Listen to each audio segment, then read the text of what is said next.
Bismillahirrahmanirrahim. Assalamualaikum warahmatullahi wabarakatuh. Salam sejahtera untuk kita semua. Saya ucapkan selamat pagi untuk Ibu Sadatul Maghfirah dan selamat pagi juga untuk teman-teman yang sudah online pada kesempatan pagi hari ini. Semoga kita selalu dilindungi oleh Allah Subhanahu wa taala. Amin ya rabbal alamin. Perkenalkan, nama saya Nikmatul Aufa dan rekan saya Muhammad Hafiz, mahasiswa jurusan Hukum Tata Negara Institut Agama Islam Negeri Batu Sangkar. Dan sebelum saya akan presentasi menjelaskan mengenai materi saya, namun sebelum itu saya mempunyai sebuah pantun. Siang-siang makan nasi, lauknya pakai ikan asin. Kelompok kami akan presentasi, mohon untuk diperhatikan. Oke teman-teman, pada kesempatan pagi hari ini saya akan menjelaskan tentang materi peradilan militer dalam struktur kekuasaan kehakiman di Indonesia. Yang pertama adalah sejarah peradilan militer. Pada masa penjajahan Belanda dan Jepang, peradilan militer sudah dibentuk sedemikian rupa. Oleh penguasa militer Belanda, baik di Jawa maupun di luar Jawa, diadakan Mahkamah Militer Temporer Krijgsraad yang diberikan wewenang juga memeriksa kejahatan yang dilakukan oleh mereka yang bukan militer dan bukan termasuk bangsa Indonesia apabila ancaman pidana lebih dari 15 tahun. Peradilan militer Belanda dikenal dengan nama Krijgsraad dan Hoge Militaire Gerechtshof. Peradilan ini, ruang lingkupnya meliputi pidana material yang anggotanya terdiri dari anggota Angkatan Darat Belanda di Indonesia, Hindia Belanda, yaitu Kenil dan Angkatan Laut Belanda. Untuk diketahui, Angkatan Laut ini merupakan bagian integral dari Angkatan Laut Kerajaan Belanda, Koninklijke Marine, sedangkan Kenil merupakan organisasi tersendiri dalam arti terlepas dari Tentara Kerajaan Belanda, Koninklijke Leger. Atas dasar ini maka Kenil diperiksa dan diadili oleh Krijgsraad untuk tingkat pertama dan Hoge Militaire Gerechtshof pada tingkat banding. Sedangkan anggota Angkatan Laut diperiksa dan diadili oleh Z Krijgsraad dan Hoge Militaire Gerechtshof. Pada masa pendudukan Belantara Jepang pada tanggal 2 Maret 1942 berdasarkan Osamu Gudrai No 2 tahun 1942 membentuk Gunri Tukaigi, peradilan militer, untuk mengadili perkara-perkara pelanggaran Undang-Undang Militer Jepang. Pengadilan militer ini bertugas mengadili perbuatan-perbuatan yang bersifat mengganggu, menghalang-halangi dan melawan Belantara Jepang dengan pidana terberat hukuman mati. Gunri Tukaigi dikepalai oleh Shiraikan, pembesar Belantara Jepang yang beranggotakan yang A. Shinbankan, hakim yang memberikan putusan. Yang B. Yoshinkan, hakim yang memeriksa perkara sebelum persidangan. Yang C. Kenstakun, jaksa. Yang D. Rokushi Panitera. Yang terakhir adalah Keiza, penjaga terdakwa. Masa awal kemerdekaan 1945 sampai 1950. Pada tanggal 5 Oktober 1945, Angkatan Perang RI dibentuk tanpa diikuti pembentukan peradilan militer. Peradilan militer baru dibentuk setelah dikeluarkannya Undang-Undang Nomor 7 Tahun 1946 tentang peraturan mengadakan pengadilan tentara di samping pengadilan biasa. Pada tanggal 8 Juni 1946, kurang lebih 8 bulan setelah lahirnya Angkatan Bersenjata Republik Indonesia. Dalam Undang-Undang Nomor 7 Tahun 1946, peradilan tentara dibagi menjadi 2 tingkat, yaitu yang pertama adalah Mahkamah Tentara, yang kedua Mahkamah Tentara Agung. Peradilan tentara berwenang mengadili perkara pidana yang merupakan kejahatan yang pelanggaran yang dilakukan oleh prajurit Tentara AD Republik Indonesia, Angkatan Laut, dan Angkatan Udara. Yang B. Orang yang oleh Presiden dengan PP ditetapkan sama dengan prajurit. Yang C. Orang yang tidak termasuk golongan A dan B tetapi berhubungan dengan kepentingan ketentaraan. Mahkamah Tentara merupakan pengadilan tingkat pertama yang berwenang mengadili perkara dengan tersangka prajurit berpangkat kapten ke bawah. Sedangkan Mahkamah Tentara Agung pada tingkat kedua dan terakhir mengadili perkara yang telah diputus oleh Mahkamah Tentara. Persidangan dipisahkan menjadi 2, yakni persidangan untuk perkara kejahatan dan perkara pelanggaran. Masa berlakunya UU DS 1950 sampai 1959. Ketentuan yang telah ada pada masa RIS tetap berlaku kecuali yang tidak sesuai dengan tujuan negara kesatuan. Negara hukum, Mahkamah Tentara mengalami perubahan, penambahan dan pengurangan seperti A. Jakarta tambah Kep Riau Tanjung Pinang. Yang B. Surabaya tambah Kediri. Yang C. Medan dikurangi Kep Riau tapi ditambah dengan Tapanuli. Yang D. Padang dikurangi Tapanuli dan ditambah Kampar Pekanbaru. Yang E. Kalimantan. Yang F. Pengadilan Tinggi Tentara pindah dari Jakarta ke Surabaya. Pada periode 1950 sampai 1959, di negara kita terjadi keadaan darurat sebagai dampak dari politik federalisme kontra unitarisme seperti pemberontakan Andi Aziz di Makassar, peristiwa APRA di Bandung, RMS di Maluku, peristiwa DI atau TI di Jabar, Jateng, Aceh dan Sulawesi Selatan, serta peristiwa yang tidak kalah besar ialah peristiwa PRRI atau Permesta di Sumatera dan Sulawesi. Peradilan Militer 1997 sampai sekarang. Pada tahun 1997 diundangkan UU No 31 tahun 1997 tentang peradilan militer. Undang-undang ini lahir sebagai jawaban atas perlunya pembaruan aturan peradilan militer.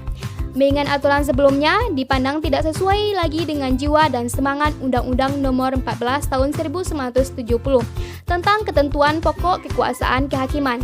Undang-undang ini kemudian mengatur susunan peradilan militer yang terdiri dari A. Pengadilan militer, B. Pengadilan militer tinggi, C. Pengadilan militer utama, D. Pengadilan militer pertempuran. Dengan diundangkannya ketentuan ini, maka Undang-Undang Nomor 5 Tahun 1950 tentang susunan dan kekuasaan pengadilan atau kejaksaan dalam lingkungan peradilan ketentaraan sebagaimana telah diubah dengan Undang-Undang Nomor 22 PNPS Tahun 1965 dinyatakan tidak berlaku lagi. Demikian halnya dengan Undang-Undang Nomor 6 Tahun 1950 tentang hukum acara pidana pada pengadilan tentara sebagaimana telah diubah dengan Undang-Undang Nomor 1 Tahun 1958 dinyatakan tidak berlaku lagi. Yang B adalah dasar hukum peradilan militer. Satu landasan hukum yang cukup penting dalam memberikan hukuman kepada militer yang melakukan pelanggaran dapat dilihat dalam UU Nomor 26 Tahun 1967 tentang hukum disiplin prajurit. Dalam UU tersebut, komandan adalah atasan yang lebih atau atas dasar UU tersebut diberi kewenangan menjatuhkan hukum disiplin kepada setiap prajurit TNI yang berada di bawah wewenang komandonya apabila prajurit TNI tersebut melakukan pelanggaran hukum disiplin. Diantaranya adalah yang A. Undang-Undang Nomor 39 Tahun 1947 tentang Kitab Undang-Undang Hukum Pidana Tentara atau Militer KUHPM. Yang B. Undang-Undang Nomor 8 Tahun 1981 tentang Hukum Acara Pidana. Yang C. Surat keputusan bersama Menhankam dan Menteri Kehakiman. Yang D. Keputusan Pengap Nomor Kep 01 PI 1984 tentang 20 Januari 1985 Lampiran K tentang organisasi dan prosedur Badan Pembinaan Hukum ABRI. Baiklah, materi selanjutnya akan dibacakan oleh Muhammad Hafiz. Kepada saudara Hafiz dipersilakan. Assalamualaikum warahmatullahi wabarakatuh. Saya Muhammad Hafiz, NIM 19302034 dari Hukum Tata Negara 3B. Saya akan melanjutkan penyampaian materi poin C, kedudukan dan susunan peradilan militer. Peradilan militer berkedudukan sebagai pelaksana kekuasaan kehakiman di lingkungan TNI untuk menegakkan hukum dan keadilan dengan memerhatikan kepentingan penyelenggaraan pertahanan dan keamanan negara. Hal itu dinyatakan dalam Undang-Undang Nomor 31 Tahun 1997 tentang Peradilan Militer. Peradilan militer dilakukan di lingkungan Pengadilan Militer, Pengadilan Militer Tinggi, Pengadilan Militer Utama, dan Pengadilan Militer Pertempuran. Kedudukan pengadilan militer utama ada di ibu kota negara Indonesia dan memiliki daerah hukum seluruh wilayah Indonesia. Peradilan militer mempunyai wewenang memeriksa dan memutus perkara pidana terhadap kejahatan dan pelanggaran yang dilakukan oleh anggota militer. Berdasarkan Undang-Undang Nomor 31 Tahun 1997 tentang Peradilan Militer, susunan pengadilan dalam lingkungan peradilan militer terdiri dari: yang pertama, pengadilan militer, yaitu mengadili pada tingkat pertama perkara pidana yang dilakukan oleh militer atau prajurit yang berpangkat kapten ke bawah. Yang kedua, pengadilan militer tinggi, yaitu mengadili pada tingkat pertama perkara pidana yang dilakukan oleh militer atau prajurit berpangkat mayor ke atas dan mengadili pada tingkat pertama dalam perkara sengketa tata usaha militer.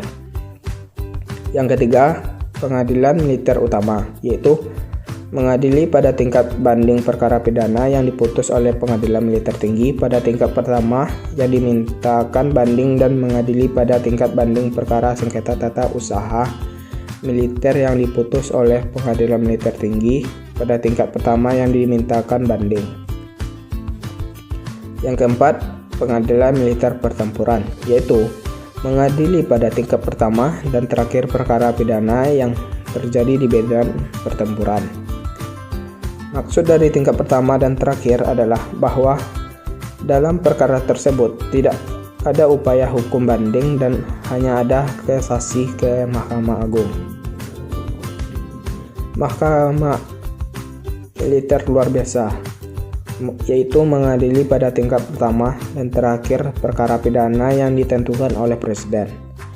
Dalam hal ini tidak ditentukan subjek dari tindak pidana tersebut, apakah itu militer atau sipil, namun ditentukan oleh Presiden. Selanjutnya, poin D, azas-azas peradilan militer. Yang pertama, azas kesatuan komandan. Dalam kehidupan militer dengan struktur organisasinya, seseorang komandan mempunyai kedudukan sentral dan bertanggung jawab penuh terhadap kesatuan dan anak buahnya. Oleh karena itu, seseorang komandan diberi wewenang penyerahan perkara dalam penyelesaian perkara pidana. Sesuai dengan azas kesatuan komandan tersebut di atas, dalam hukum acara pidana militer tidak dikenal adanya lembaga ganti rugi dan rehabilitasi. Yang kedua, azas komandan bertanggung jawab terhadap anak buahnya. Tata kehidupan militer dan ciri-ciri organisasi angkatan bersenjata terdapat fungsi dari seorang komandan sebagai pimpinan, guru, bapak, teman, saudara, dan pelatih. Sehingga seorang komandan harus bertanggung jawab penuh terhadap kesatuan dan anak buahnya. Ketiga, azas kepentingan militer. Untuk menyelenggarakan pertahanan dan keamanan negara, kepentingan militer diutamakan melebihi daripada kepentingan golongan dan perorangan. Namun, khusus dalam proses peradilan, kepentingan militer selalu diseimbangkan dengan kepentingan hukum. Selanjutnya, poin E, kepentingan kompetisi peradilan militer. Pengadilan dalam lingkungan militer juga memiliki dua kompetisi, yaitu kompetisi absolut dan kompetisi relatif. Kompetisi menurut Kamus Bahasa Besar Indonesia atau KBBI memiliki arti sebagai kewenangan atau kekuasaan untuk menentukan atau memutuskan sesuatu. Kepentingan absolut atau absolute competition adalah kewenangan pengadilan untuk mengadili suatu perkara berdasarkan subobjek, materi atau pokok sengketa. Kompetisi absolut disebut juga dengan wewenang mutlak. Sedangkan kompetisi relatif merupakan kewenangan pengadilan untuk memeriksa dan memutus suatu perkara berdasarkan wilayah hukumnya. Pengadilan dalam ranah peradilan militer memiliki kewenangan absolut antara lain: yang pertama, mengadili tingkat pidana militer; yang kedua, mengadili tata usaha militer; yang ketiga, menggabungkan perkara gugatan rugi dalam perkara pidana. Sedangkan kompetisi relatif peradilan militer diatur dalam pasal 10 Undang-Undang Nomor 31 Tahun 1997, yaitu bahwa pengadilan di bawah peradilan militer memiliki wewenang untuk mengadili tindak pidana yang dilakukan di daerah wilayah hukumnya atau terdakwanya, termasuk suatu kesatuan yang berada di daerah hukumnya. Baiklah, itulah penyampaian materi dari saya. Sekian, terima kasih. Baiklah, itu saja materi tentang kedudukan peradilan militer dalam struktur kekuasaan kehakiman di Indonesia. Kalau video ini merasa bermanfaat, silakan boleh di-share, boleh di-like, boleh di-komen. Dan apabila kalian ingin lebih tahu mengenai materi-materi hukum tata negara dan peradilan di Indonesia atau materi-materi lainnya, kalian bisa subscribe channelnya HTN 3B BP 19 YIN Batu Sangkar. Untuk itu, saya Nikmatul Aufa dan rekan saya. Baiklah, saya Muhammad Hafiz.